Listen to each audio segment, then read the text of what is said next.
Salut! J'espère que tu vas bien. Je suis ici aujourd'hui pour te parler de la capacité, en fait, à être capable de dire non, qui touche vraiment tout à la confiance en soi. C'est vraiment un aspect d'être capable de dire non à l'autre, en fait, c'est de se dire oui à soi-même. Puis oui, ça peut vraiment avoir un impact sur la confiance en toi. Je vais vraiment, dans cette vidéo-là, te donner un exemple personnel, puis te faire un lien avec le MeToo, en fait, tout cet élan-là qui a été là, mis en place, le MeToo. En fait, je me présente, je suis Mélanie Velquette, je suis thérapeute, je suis coach en relation d'aide depuis 20 ans que j'accompagne des gens. Je me spécialise au niveau de l'estime de soi, la confiance en soi, puis la communication authentique. En fait, la capacité de dire non, le problème, c'est pas d'être capable de dire non bien souvent. C'est ce qui fait que c'est difficile, c'est de recevoir la réaction de l'autre. C'est beaucoup plus ça qui est difficile pour bien des gens que le simple fait de dire non. Parce que sinon, ben, ça serait facile. On dit oui, on dit non, il n'y a pas de réaction, tout ça. Fait que c'est de cette réaction-là que j'avais envie de te parler aujourd'hui. Puis je vais t'expliquer comme le parallèle que j'ai fait avec le phénomène MeToo dernièrement.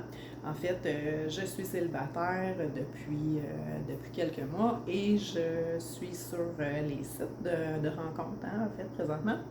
Et ce que je me rends compte, c'est qu'il y a vraiment beaucoup de souffrance, beaucoup de gens qui ont été blessés, beaucoup de gens qui ont souffert d'être justement sur les sites de rencontres parce que ça permet justement d'avoir des rencontres tellement rapides, fait que ça fait vivre beaucoup d'émotions rapidement.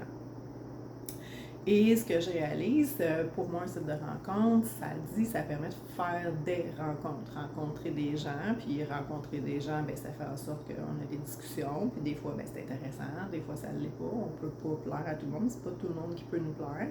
Donc, qu'est-ce que ça l'engendre? Ben, ça l'engendre des fois de dire, ben non, on n'ira pas plus loin, ou je suis pas intéressée, et tout ça, et ça suscite des réactions.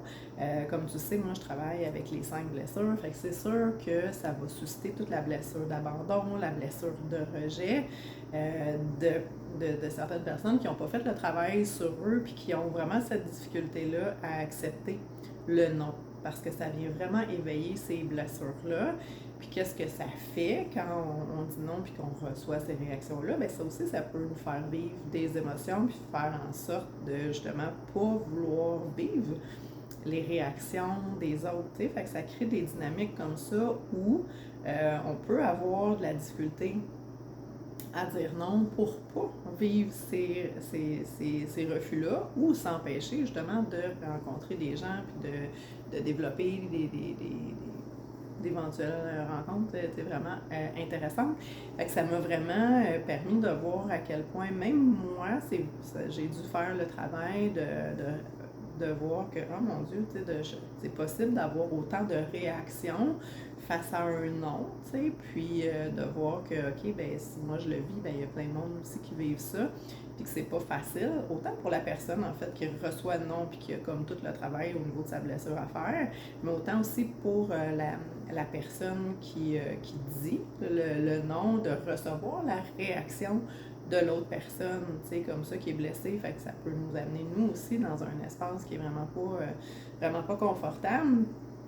Puis le lien que je faisais justement avec le MeToo, tu sais, le parallèle m'est venu où, tu sais, ces femmes-là ont dû vraiment aller chercher beaucoup de courage. Puis je dis ces femmes-là, il y a eu des hommes aussi, d'aller chercher beaucoup de courage à l'intérieur d'elles et d'elles et d'eux, pour euh, pour nommer ça, pour parler de ça, parce que en fait, c'est très c'est très difficile pour ces personnes-là, tu sais, ce qu'elles ont vécu, mais aussi d'avoir dit un non, puis d'avoir eu des réactions comme ça, ou de dire encore non, puis de recevoir des réactions comme ça. Fait qu'en fait, c'est ça qui est difficile, tu sais, c'est de recevoir la réaction de la personne, tu sais, puis en tout cas, c'était comme un parallèle où je me dis, bon, on en a parlé beaucoup dans le MeToo, mais on n'en parle pas dans le simple fait de dire, ben non, je suis pas intéressée à aller plus loin avec toi, tu sais.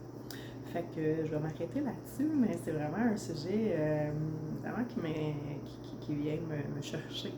Fait que voilà, donc c'était ça que j'avais partagé aujourd'hui. Fait que si toi aussi c'est quelque chose qui vient te chercher, c'est quelque chose qui est difficile pour toi, là, le non, de dire le non en fait, ou même de recevoir ce non-là, puis si tu as envie d'en parler, tu peux m'envoyer un petit message. Fait que bonne journée!